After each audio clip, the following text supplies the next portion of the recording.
of the should. It's not the middle class. Can I get an answer from that? Kasi yung binasang mandate ni Senate Minority Pro Leader, it says that yung mandate nyo is for the homeless and the poor. Yes, Mr. President, good gentlewoman. And that is why sa existing budget ng NHA, meron nga din pong 1 billion pesos para sundin ang utos dun sa Mandamus at isa pang 1 billion pesos para sa housing for victim survivors of calamity. So total of 2 billion sa NHA budget para pa lang sa dalawang programang yon. That's for the middle class. That's not for the poor.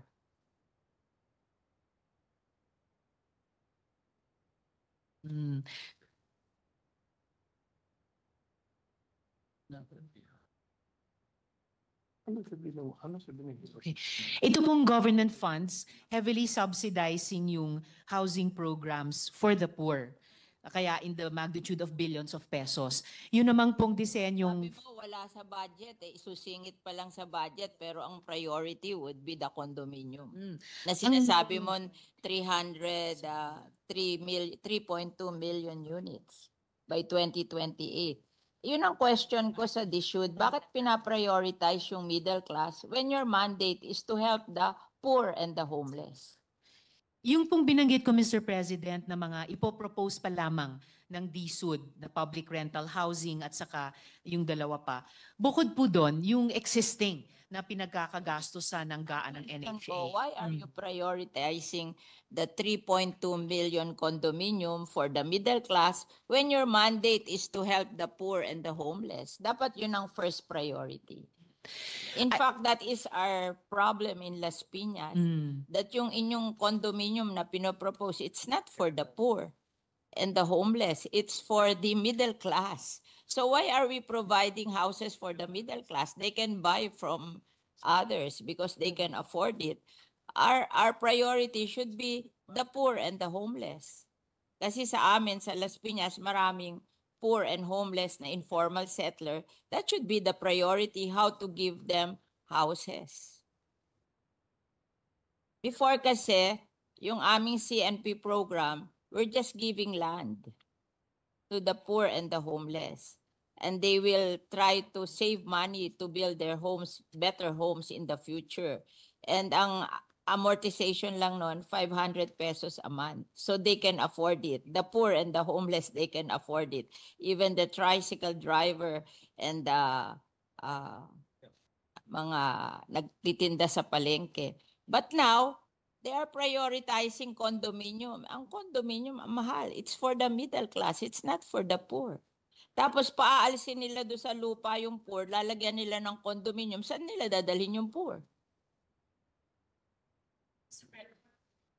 That's our experience in Las Piñas. So I'm telling the secretary what is our experience in Las Piñas.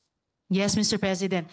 Nakikinig mabuti ang Secretary sa inputs ng ating mga colleagues sa bawat locality natin kasi lahat yan pag pinagsama-sama really give us the national situation sa housing na sinusubukang tugunan ng department. I think what the department is trying to do, Mr. President, good gentlewoman, ay sabay na trabahuin ito with government funds, prioritizing housing for the poor. Nakatira doon sa lupa, natatayuan nila ng condominium. Saan dadalhin yung mahihirap na cannot afford the condominium? Mr. President, kahit sa condominium, sinasabi nga po ng DSUD na pati ang condominium ay for the poor as long as may interest subsidy. So sinusubukan po ng department mag-innovate sa mga programa.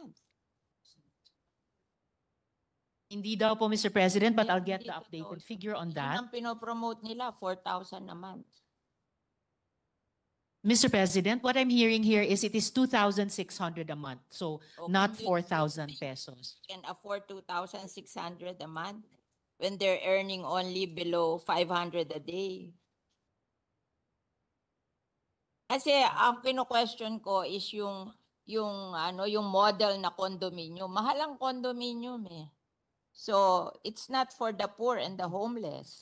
So, Mr. President, sa ini-evolve na programang 4PH ng department, bukod pa po dun sa pinag-uusapan natin kaninang government subsidy, may nauna ng proposal na interest subsidy para dun po sa mga mahihirap na mag-elect tumira dun sa mga condominium na yon or mga medium rise na iyon.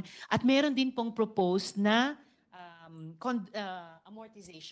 amortization subsidy in partnership sa LGUs. Kasi ang amortization, pag lupa lang ang binigay mo, 500 pesos a month. Yan ang experience namin sa Las Piñas. Now, pag condominium, magkano?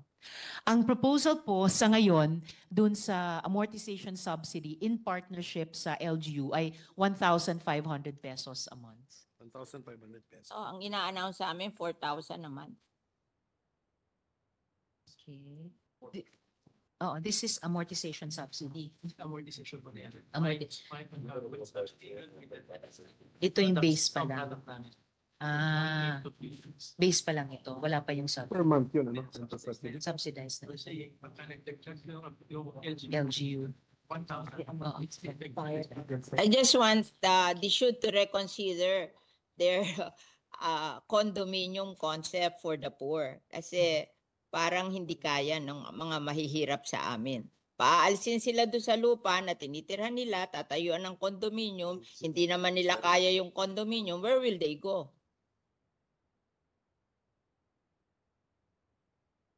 Tama. Hindi sila beneficiary. That is what will happen. Oh. Whereas if yung lupa dinivide sa kanila, 500 a month lang. Oh, mas safe yun. Bakit tatayuan ng kondo?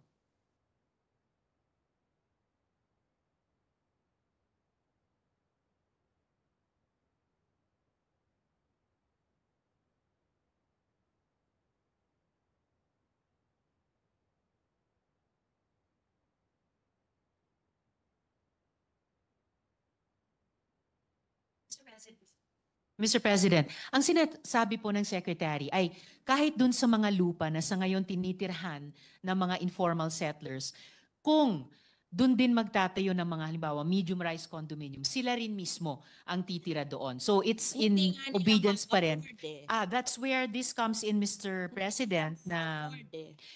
yun yung, That's the problem. yun po. Why will you insist on building them condominiums when you can distribute the land to them 500 a month lang? Ang babayaran nila. Why will you insist on building condominium? Dahil kikita ka do sa contractor ng condominium na may porsyento ka doon kaya pinag-i-insist mo yung condominium. O Actually- bakit nyo ini-insist ang condominium? Payag naman yung mahihirap na i-distribute na lang yung land sa kanila and that's 500 a month. Mr. President, kung naalala po ng good gentlewoman last year, sinimulan na nating i-advocate dito sa floor na to at nagbukas ang DSUD doon na yung dinedevelop nila noong 4PH program, wala pa po yung usapin ng government guarantee, ay maging bukas na i-implement in tandem sa mga proven na programa na sinusuportahan natin tulad ng CMP. Promoting that and I don't think that's practical.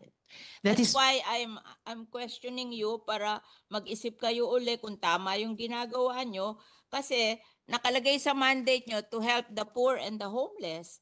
But the poor and the homeless cannot afford a condominium. Why not distribute the land under the community mortgage program na 500 a month lang ang ano nila? But ayaw nyo nun.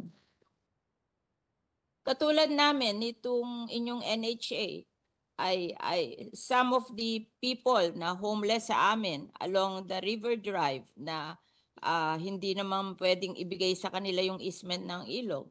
They are being relocated to Naip. Ang ano doon, no down payment, 700 ang hulog, townhouse. O mas better pa yon kesa magtayo ka ng condominium sa Las Piñas tapos hindi naman ma-afford ng mga tao. Saan mo dadalhin yung mga tao? O paaalisin nyo doon sa lupa, tatayuan nyo ng kondo. Saan nyo dadalhin yung hindi kayang magbayad sa kondo? O, di homeless na naman yon. Hindi ba unfair sa kanila? Pinaalis mo doon sa lupa na tinatayuan nila, tatayuan mo ng kondo, tapos ibibigay mo sa middle class, tapos yung mga mahihirap, wala na naman bahay.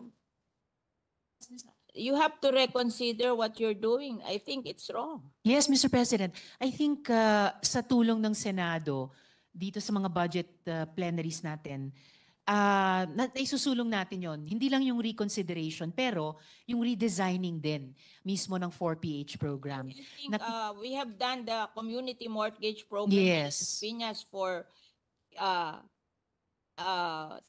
I think 30 years, and it's very successful. We just give them the land. They don't want the condominium. They just want to have a land to build their houses on.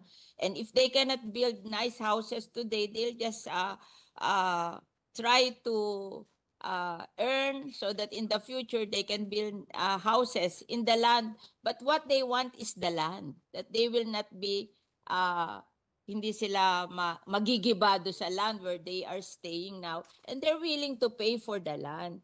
Why don't we do that? Why do we have to build condominiums on their lands which they cannot afford?